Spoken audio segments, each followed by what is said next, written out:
네, 자, 여러분이랑 오늘 첫째 시간 5월 개강 수업이네요. 저는 소피아라고 하고요. 지금 여러분들이 봤을 때 처음 IELTS를 접하시는 분들도 있고 또는 지난달에 이어서 수강을 하시는 분들도 있는데 첫째 시간 인트로덕션에서는 여러분들에게 가장 좀 필요한 IELTS 리딩 시험은 어떤 시험이고 어떤 문제 유형을 풀게 될 거고 그 문제 유형의 하나의 샘플들을 한번 적용해서 문제를 풀어보면서 감을 익혀볼 거예요. 또 하나 앞으로 한 달 동안 저랑 수업을 하면서 하게 될 것들에 대한 정리를 한번 간단하게 하는 수업이다. 오리엔테이션 수업이라고 생각하시고 한번 자료를 따라가면서 보도록 할게요. 첫 번째 IELTS는요. 아카데믹 모듈과 제너럴 모듈이 있죠. 여러분들은 유학을 목적으로 보통 가기 때문에 아카데믹 모듈을 공부하시게 되는데 총 문제는 40문제, 읽어야 될 지문은 총 3개. 그래서 지문을 우리가 앞으로 리딩 패시지라고 설명할 거예요. 그 패시지는 1번부터 3번까지 뒤로 갈수록 지문의 난이도가 어려워져요.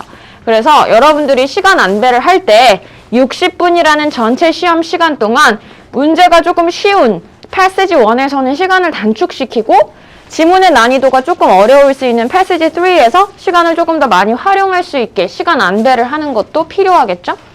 또 하나 보시면 답을 답안지에 옮겨 적는 시간이 별도로 주어지지 않습니다. 얘는 페이퍼 시험이든 컴퓨터 시험이든 모든 동일해요.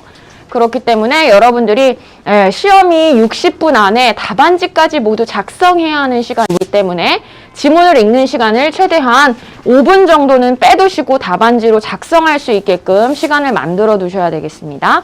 자, 밑에 보시면 여러분의 각각 필요한 밴드 스코어가 있을 텐데 거기에 해당하는 스코어를 따기 위해서 총 40문제 중에 몇 개를 맞으면 내가 점수가 나오는지를 아카데믹 리딩 마킹 스킴즈라고 제가 적어서 표를 만들어 드렸어요.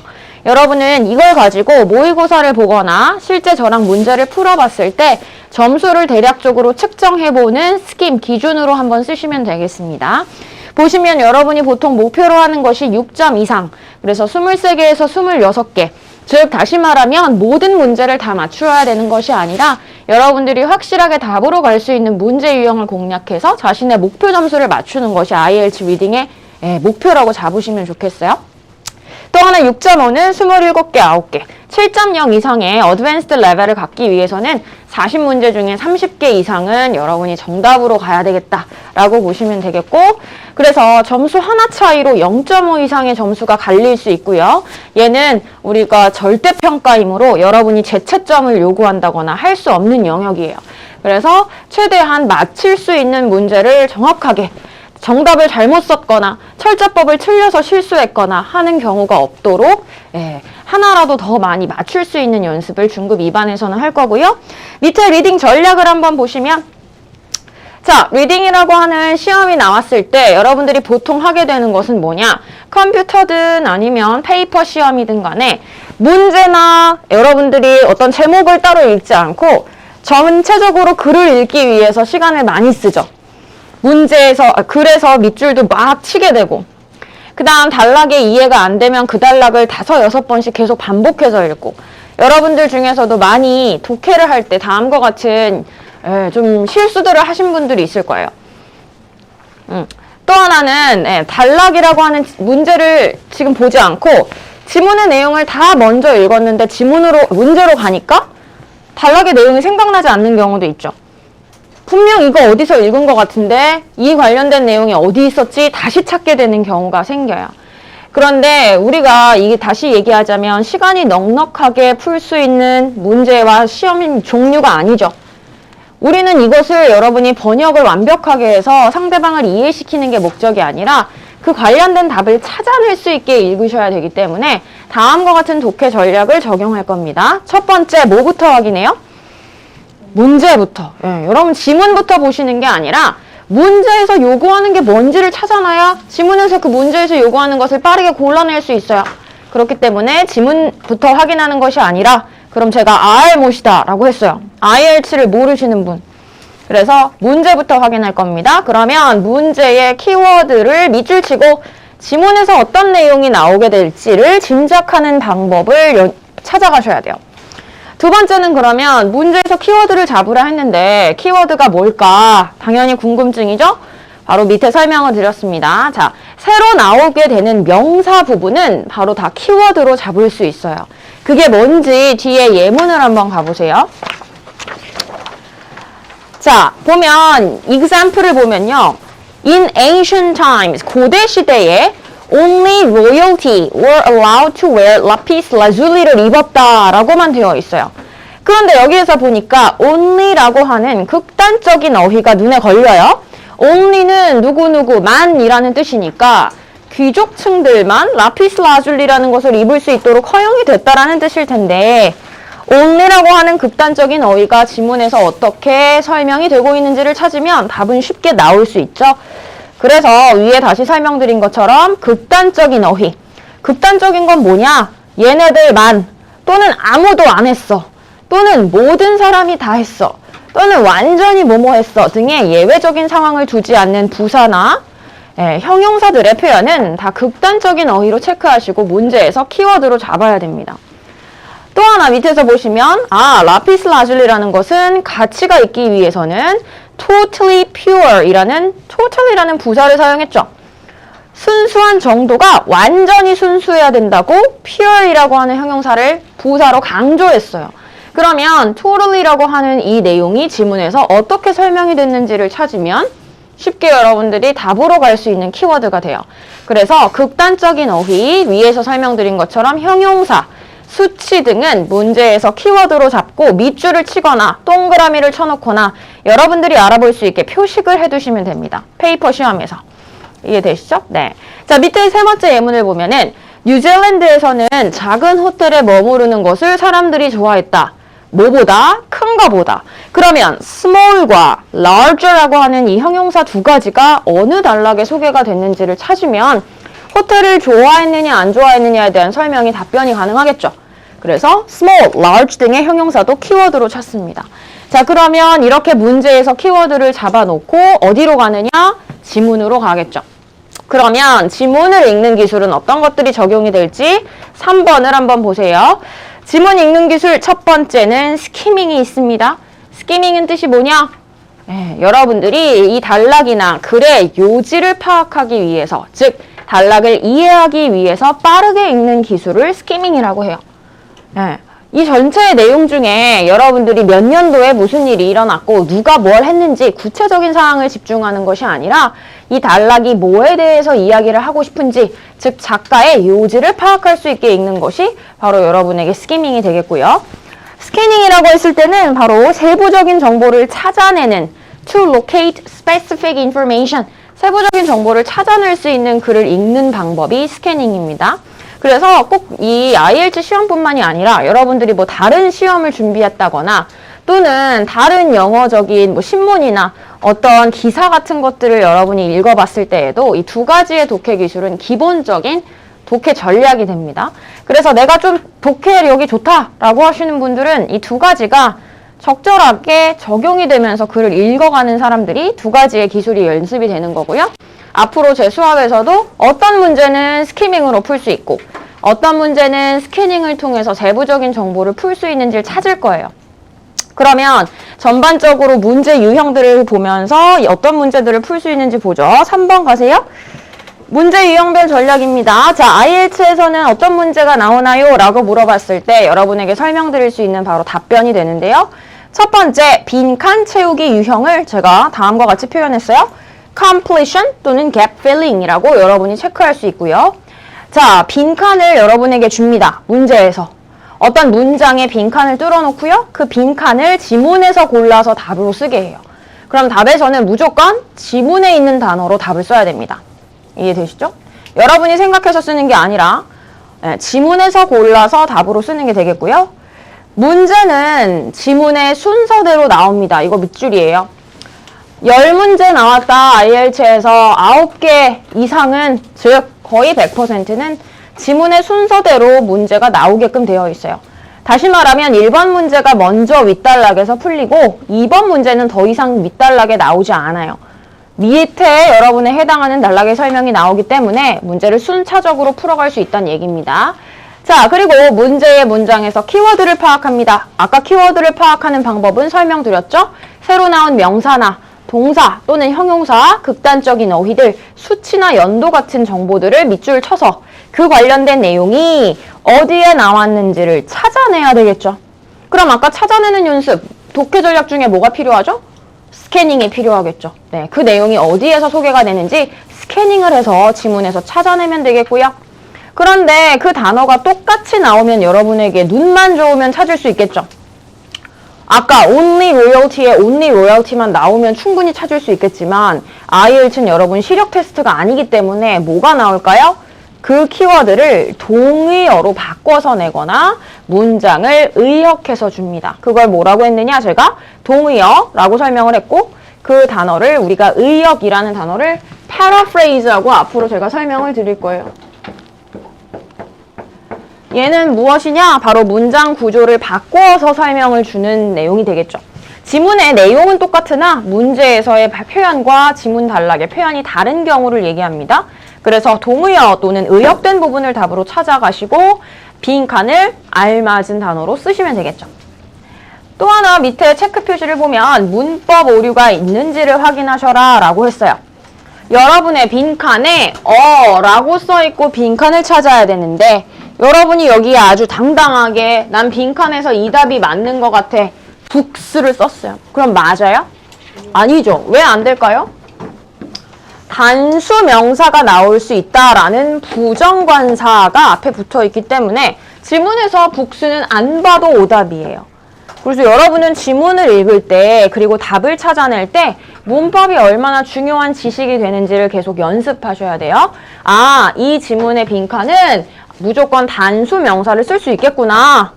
그것도 모음으로 시작하는 명사는 내가 답으로 무조건 가면 안 되겠구나를 잡고 답으로 가는 거랑 그냥 지문에서 여기 대충 이 단어 같은데 라고 찍는 거랑은 정답률이 굉장히 차이가 있을 수밖에 없죠.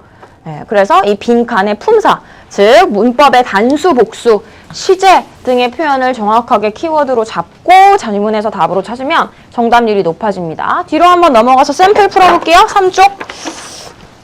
자, 여러분에게 짧은 단락 2단락을 줬습니다. 그리고 밑에 지시사항을 보세요.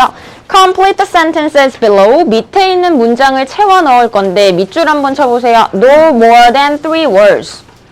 이게 뭘까요? 네, 써놓으세요. 3단어까지로만 작성하라는 얘기입니다. 다시 말하면 답이 한 단어, 2단어 또는 3단어는 될 수 있어요. 하지만 4단어는 당연히 지문에서 골라도 오답인 겁니다. 네, 그래서 항상 뭐를 체크한다? word limit, 단어 제한의 개수를 꼭 체크하시고 답에서 고르세요. 이해되시나요? 네. 자, 그러면 우리 샘플 총 3문제가 나오는데 문제는 제가 순서대로 나온다 라고 했고 먼저 문제에서 키워드를 한번 찾아보세요. 뭐가 형용사의 내용이 나올 건지, 극단적인 어휘가 쓰였는지, 또는 숫자의 표현이 나왔는지 찾아 놓으시고 그 다음에 빈칸을 3단어까지 한번 채워보세요.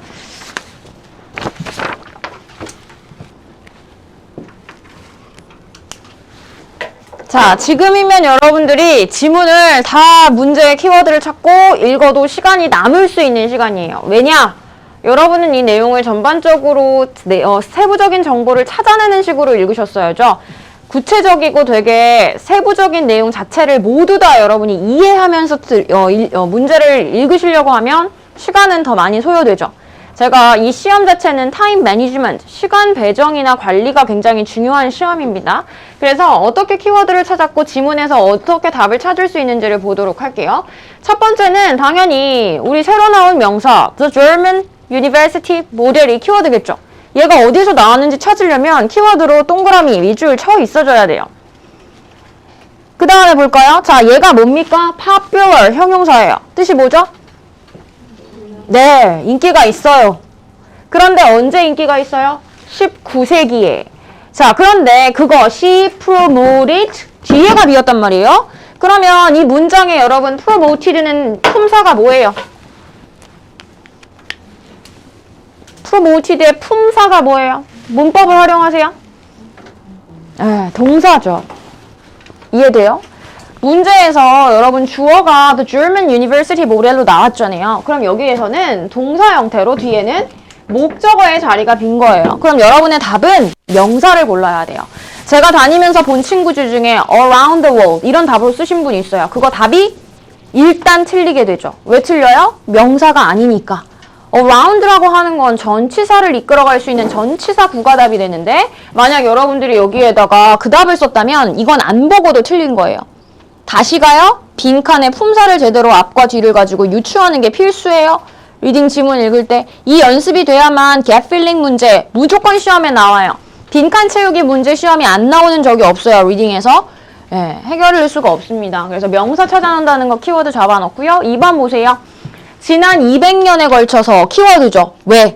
200년 여러분에게 숫자로 정보를 주고 있어요. 그런데 이 단어가 그대로 주지 않을 수도 있어요. 200년이라는 표현을 어떻게 가져가는지 지문에서 골라요.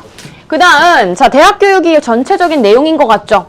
굳이 여러분이 대학 교육은 키워드로 잡지 않아도 이 전체 지문의 내용이 대학 교육이에요. 그럼 대학 교육이 뭐가 됐을까? 여기 뒤에는 뭐가 필요해요? 품사 뭐가 필요하죠? 형용사가 필요하죠. 어떤 상태가 되었는지를 얘기할 수 있는 형용사가 필요하죠. 그리고 누구에게라는 의미가 바로 나올 수가 있는데 얘네들은 일반적인 대중이라는 말이죠. 일반적 대중들에게 어떻게 됐을까? 대학 교육이 형용사 형태 찾아보시는 거예요. 다음 세 번째, funded by the state. funded라는 동사 표현은 무조건 밑줄이죠. 키워드죠. 동사 형태는 여러분에게 다 정보를 주고 있습니다. fund는요? 뜻이 뭐죠? 기금을 조성하다 또는 지원하는 거죠. 돈으로 지원하는 것.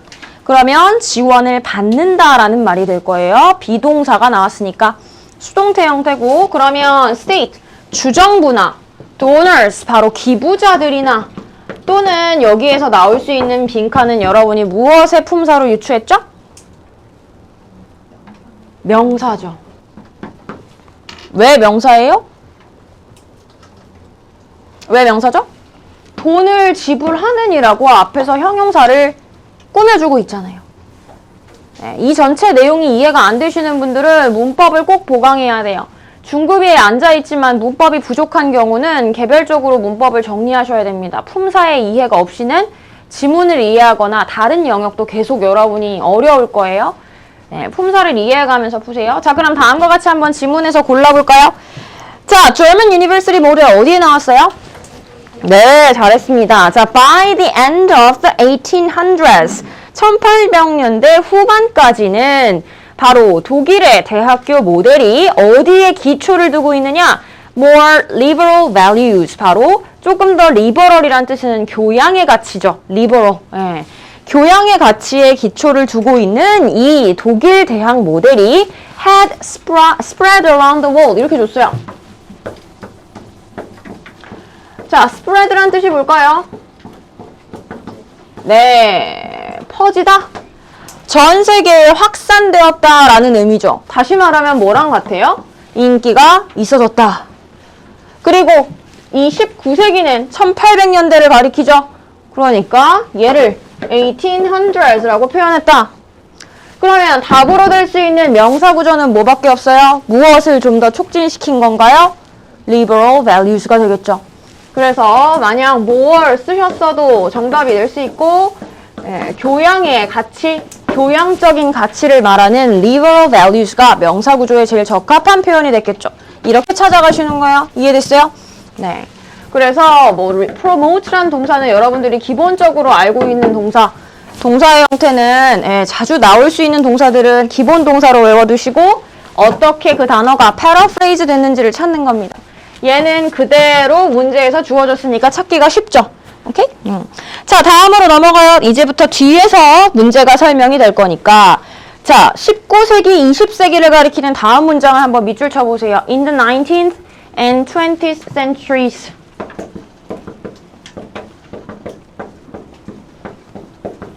자, 이거 얼마 기간이죠? 200년이죠. 여러분, 한 세기는 100년이라는 건 기본적인 내용이잖아요. 그러면 얘는 뭐랑 똑같아요? Over the last 200 years. 이게 맞는 표현이죠. 그럼 여기서부터 갑니다. 대학 교육이라는 것이 바로 concentrated on science. concentrated on, 여러분에게 꼭 필요한 중요한 동사 표현. 집중했다. 뭐를? 과학에 집중을 했고요. 지난번에는 교양의 가치에, 교양적인 인문학 같은 경우를 집중했다면 이제는 여기에서는 바로 과학에 좀 더 실용적인 집중을 했다라는 얘기고 and became increasingly accessible to the masses. masses의 밑줄이 가겠죠? 얘 뜻이 뭐예요? 대중들. 뭐랑 똑같아요? 네, general public. 너무 쉽죠? 그러면 여기서 형용사 표현 뭐밖에 없어요? accessible. 뜻이 뭐죠? 접근할 수 있는. 그렇죠. 대학 교육이 그러면 누구에게 접근할 수 있다는 거예요? 대중들에게 접근할 수 있으니까 뭐까지 써서야 맞아요? to까지 써야만 이 대중들에게 접근, 이용할 수 있는 이라는 표현이 되겠죠?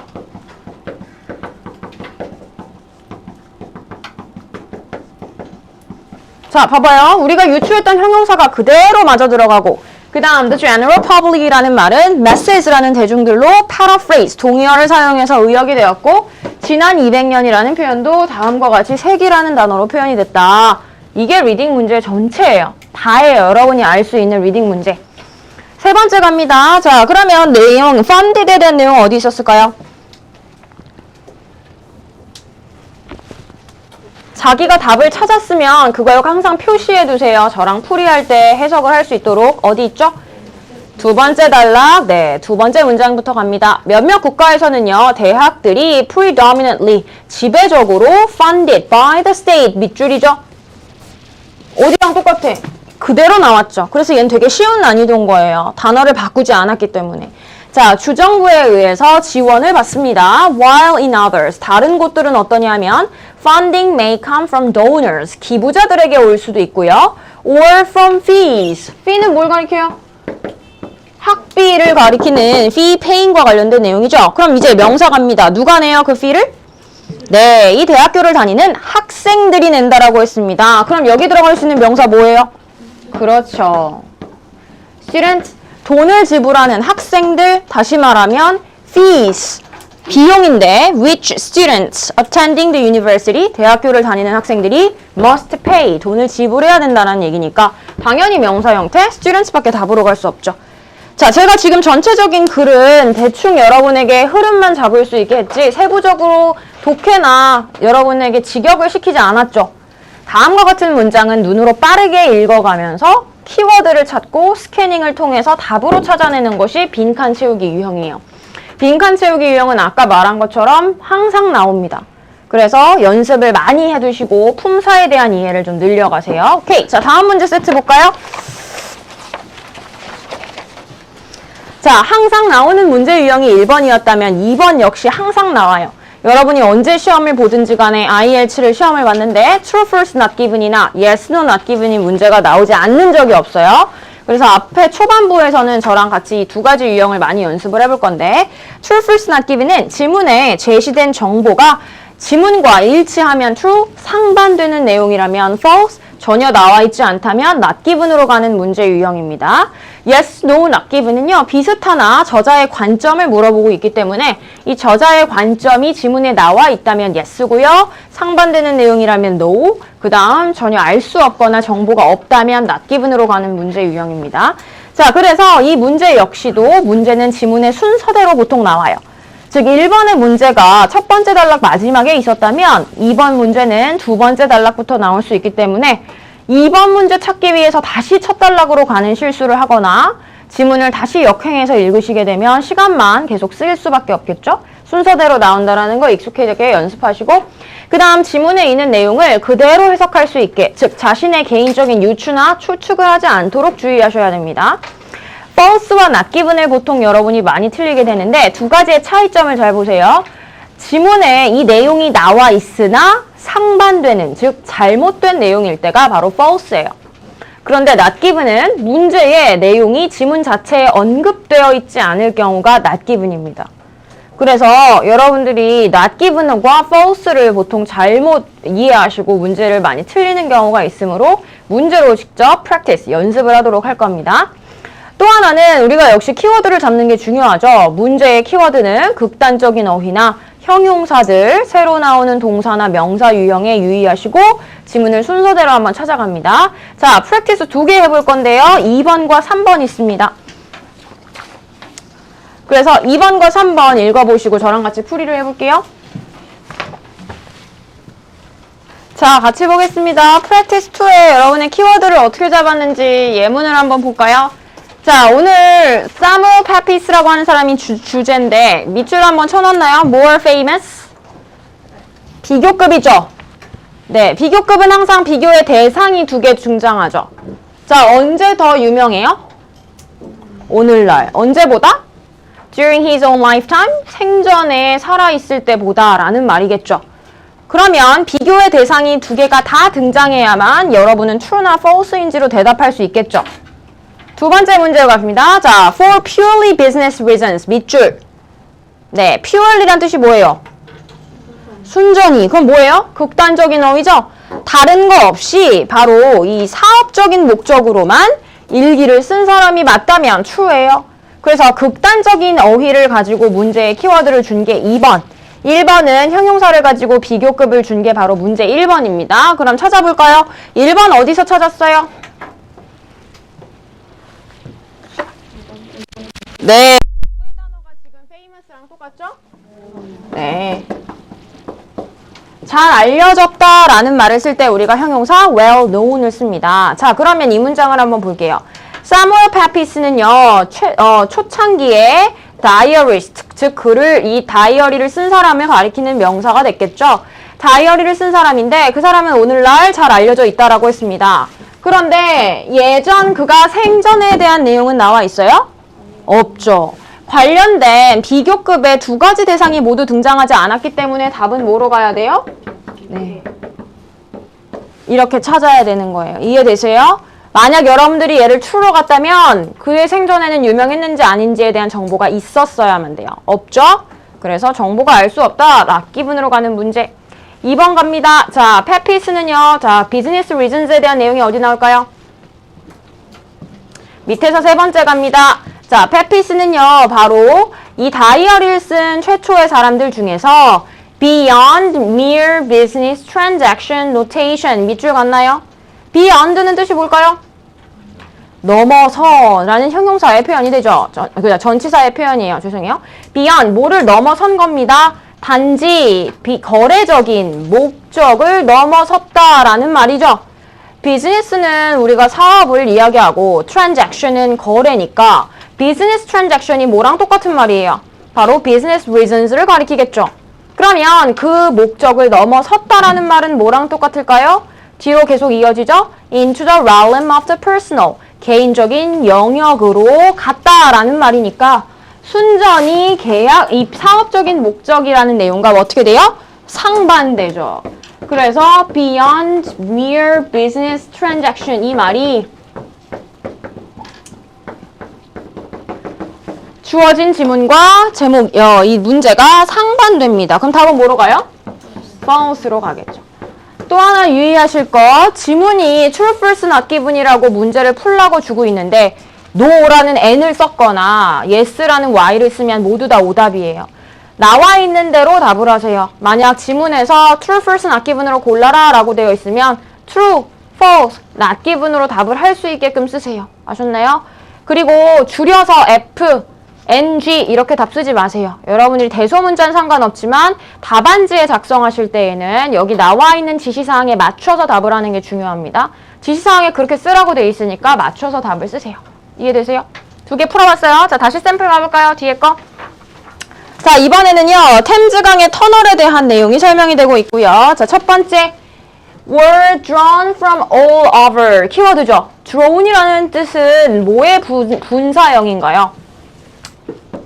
draw라는 동사죠. 야, 얘가 끌다라는 동사를 갖고 있는 것도 알아두셨어야 됩니다. 그리다만 있는 게 아니죠. 그래서 여러분이 주목을 끌거나 주의를 끌 때 draw the attention이라는 표현을 들었을 거예요. 즉, 전 세계로부터 사람들이 이끌려왔다. 뭘 하기 위해서? themes 채널을 보기 위해서라는 표현이 될 거고요. 사람들, 전 세계 내용 어디 나오는지 키워드 찾습니다. 2번 문제, able to travel, 여행할 수 있었다는 얘기고 키워드는 바로 얘가 되죠. 바다 또는 육지로 여행을 할 수 있었다. 그 당시에 라고 줬으니까 키워드 찾아놓고 이동하다, 여행하다라는 동사가 어떻게 쓰였는지 봅니다. 3번 키워드는 statues, 바로 이 조각들을 이야기할 때 statues가 설명이 될 거고 purchased, 구매될 수 있었다. souvenirs, 밑줄. 뜻이 뭘까요? 기념품. 네, 잘했어요. 지문에서 기념품이 그대로 등장했기 때문에 여러분은 찾기가 쉬웠어요. 4번 갑니다. The aim of the building. 바로 이것의 건설의 목적을 물어봤습니다. aim이란 뜻은 목적. 자, 바로 무엇이었다? make money, 돈을 버는 것이었다. as a tourist attraction, 새로 나온 명사 키워드네요. tourist attraction의 뜻이 뭐예요? 관광명소, 꼭 알아두셔야 될 단어예요. 자, 그럼 갑니다. 1번부터. 어디 나왔어요? 사람들이 어디서 왔는지?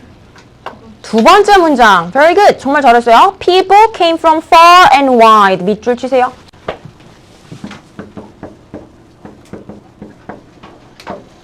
얘 뭐랑 똑같아요? From all over the world. From all over. 똑같은 말이죠. 사람들이 먼 지역에서부터 왔어요. 왔다라는 건 뭐예요? People were drawn. 이끌려왔다라는 얘기죠. 똑같은 표현. 동사가 바뀌었습니다.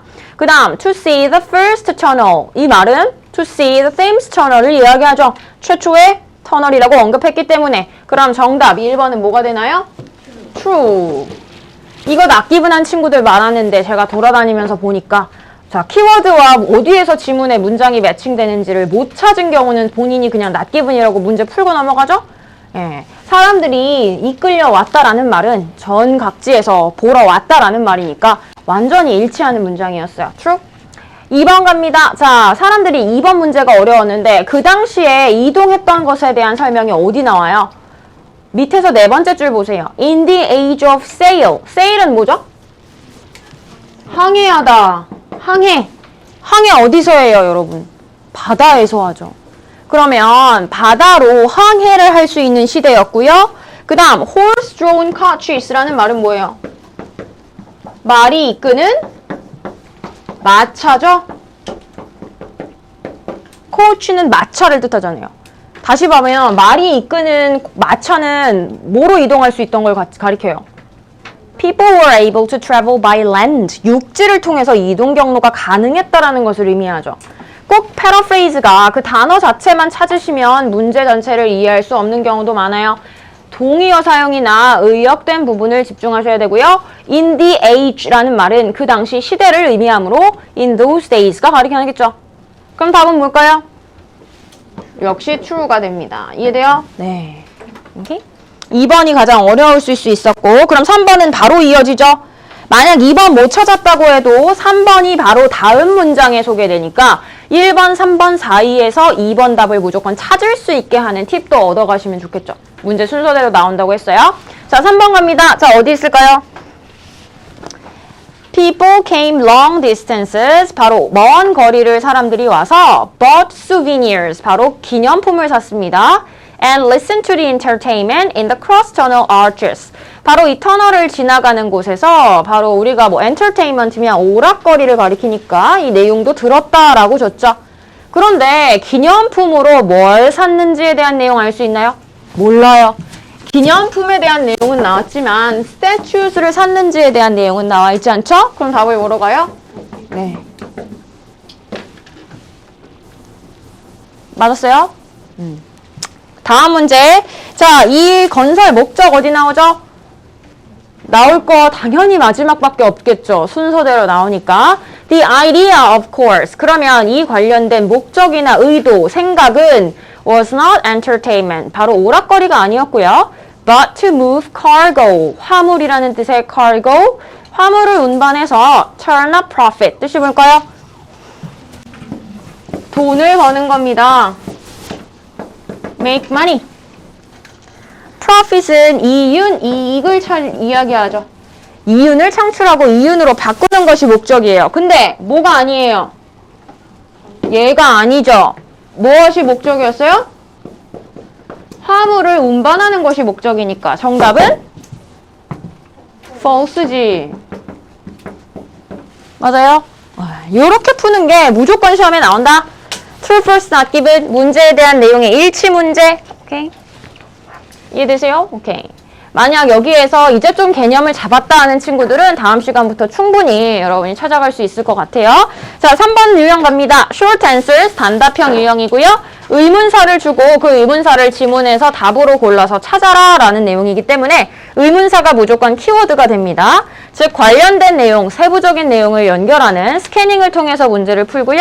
반드시 지시사항 확인합니다. 몇 단어로 써라.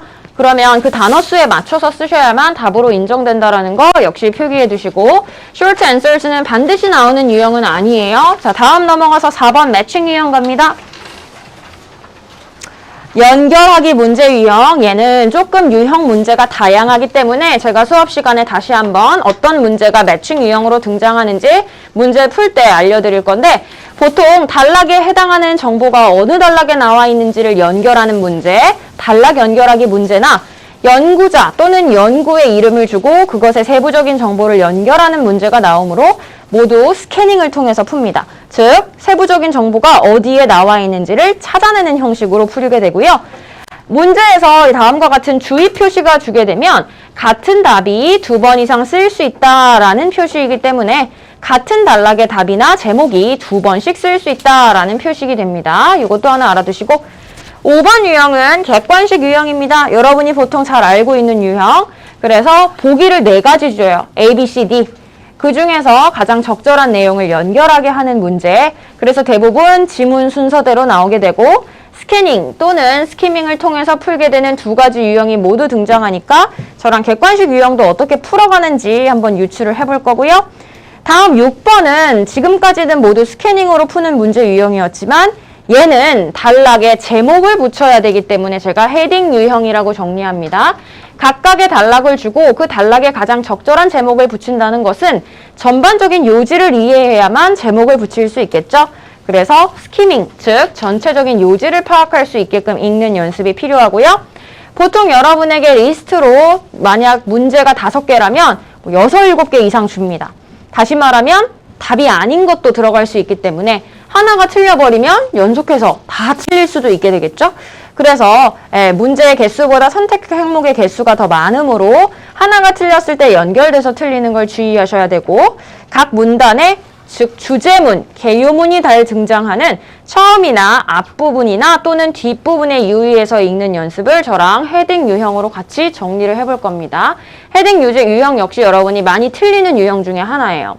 자, 다음에 썸머리 같은 경우는요. 각 단락이나 전체 글의 요약본을 주고 빈 칸을 채워라 라고 하는 문자 유형을 썸머리라고 할 수 있는데 보통 여러분이 썸머리가 어려운 이유는 전체 글을 요약시켜버리면 어느 단락에서 이 지문의 빈칸이 나오는지 어려울 수 있어요. 그래서 역시 빈칸을 채워가는 문제 유형처럼 풀되 전체 단락의 내용을 이해해가면서 푸는 스키밍이 역시 필요할 수 있는 문제 유형이라서 저랑 같이 이 유형도 필요해 볼 거고요. 뒷장으로 한번 넘어가서 7쪽 볼게요. 자, 7쪽은 여러분이랑 저랑 이제 앞으로 한 달 동안 어떻게 공부 방식을 가져갈 거냐를 알려주고 있어요. 저희가 항상 강조하는 이것은 2가지예요. 오답 노트 정리와 어휘 정리입니다. 2가지는 필수예요. 리딩을 하기 위해서 여러분들이 아무리 독해 스킬, 이 문제는 이렇게 풀어, 이거 이해 많이 했다고 해도 여러분의 어휘 실력이 부족하거나 지금과 같이 동의어들을 찾아내거나 의역된 구조 문장을 찾아내지 못하면 이 내용을 다 이해했다 해도 지문에서 문제의 답을 골라낼 수가 없어요. 그쵸? 사무엘 페피스가 다이어리를 쓴 사람인 건 알지만 이 문제가 틀리는 이유는 관련된 어휘적인 정보가 부족했기 때문이거나 또는 문제를 풀었을 때 내가 왜 자꾸 틀리는지에 대한 리뷰가 없기 때문이에요. 그래서 반드시 정리합니다. 오답 노트. 여러분은 노트 하나 리딩 위해서 하나 사세요. 공책 하나 사셔서 어떻게 하느냐. 앞으로 다음과 같이 제가 숙제로 내고 지문에 대한 풀이를 했을 때 오늘도 여러분이랑 같이 풀었잖아요. 지금 당장 하시는 거예요. 자, 우리 지문 3개 읽었는데 자기가 틀린 문제가 있죠. 그럼 틀린 문제 유형이 있습니다. 내가 true, false, not given을 틀렸다면 유형을 위에 간단히 써놓고요. 문제를 써놓으세요. 8번에 해당하는 문제를 틀렸다. 그럼 문제 써요. 그럼 그 문제에서 뭐가 키워드였는지를 표시하세요. 형광펜을 칠하든 빨간 펜으로 칠하든 동그라미를 쳐놓든 내 문제의 키워드가 어떤 부분으로 가야 되는지 연습합니다. 그 다음은요. 지문에 해당하는 그 내용 패러프레이즈 문장을 쓰세요. 이해되시죠? 자, 그 다음에는 그 지문의 내용과 문제가 어떻게 패러프레이즈 되어 있는지를 표시하거나 또는 간단하게 해석을 요약해서 씁니다. 제가 지금 틀렸다라고 가정해 본 문제는 뭐냐 하면 바로 이 Great Pyramid의 표면이 Polished limestone slabs로 덮여 있다 라는 내용으로 가야 되는데 지문에서는 이렇게 나왔다는 거죠. 바로 원래 외관은 매우 윤이 나는 석회암 석판으로 덮여 있었는데 그 중에 모든 것이 바로 도난당했다라고 했어요. 그러면 지금 덮여 있다라는 내용은 상반되기 때문에 답은 false로 갔어야 되는데 나는 시제를 놓쳐서 true로 갔구나 라고 오답 노트 정리를 하신다는 거죠.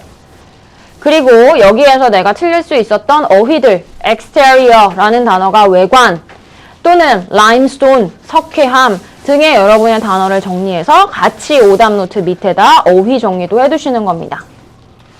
이해되세요? 이것까지가 숙제예요. 리딩은 문제 세트 10개, 20개 푸는 게 중요한 게 아니라 내가 이 유형에서 왜 틀렸는지를 정리하고 어휘를 늘려가야만 실력이 향상될 수 있는 영역이에요. 그래서 2번도 같이 보시면 어휘 정리, 단어 암기할 수 있게끔 연습합니다. 그래서 특히나 어휘를 품사별로 정리하는 거 필수예요. 지금도 맞지만 여기 빈칸에 분명히 명사라는 걸 알았다면 around the world라는 단어를 안 썼겠죠. 그래서 품사별로 어휘를 정리하는 거 필수고요. 앞으로 제가 빈번하게 사용되는 형용사 또는 동사, 명사 등에 대한 어휘를 한 번씩 정리해 줄 건데 그거 이외에도 수업 시간에 저랑 읽는 단어들은 꼭 개별 정리하시기 바랍니다. 아셨죠? 따로 어휘책을 사는 건 크게 의미가 없어요. 여러분이 이 문맥에서 이 단어가 어떻게 써야 되는지는 일단 기본반 또는 기본에서 올라오는 중급 1반 정도에서 기본적인 어휘는 달성해가지고 왔다라는 걸 전제로 수업하기 때문에 기본 어휘책 사서 외울 필요는 없을 것 같아요. 근데 만약 나는 어휘가 진짜 부족하다고 하면 기본 복화 정도는 IELTS에서 꼭 외워두셔야 돼요. 예를 들면 promote라는 단어를 몰랐다? 이건 좀 문제가 있어요. 기본 어휘에 해당하는 어휘력이 부족한 것이기 때문에 만약 나는 기본 수준의 오늘 수업을 들어봤을 때 어휘가 부족하면 기본 복화책 하나 정도는 있어서 외워두시는 게 좋지만 그 이후에는 저랑 수업 시간에 정리하고 제가 따로 뽑아드리는 어휘 정리만 해도 충분히 가능해요. 세 번째, 그러면 자주 틀리는 유형을 정리해서 시험 전에 그 틀린 오답 노트만 충분히 이해하고 가셔도 점수가 0.5 이상 오를 수 있게끔 연습이 되는 거겠죠. 이해되시죠? 네, 그래서 오늘 첫째 시간에는 여러분이랑 문제 유형 간단하게 풀이해봤고 정리해드렸습니다. 그래서 다음 시간부터 주말 지나고요. 여러분이랑 문제 세트 실제로 풀어볼 거니까 오늘 틀렸던 문제도 한번 오답 노트 정리해보세요. 질문 있으세요? 오케이, 수고하셨습니다. 네.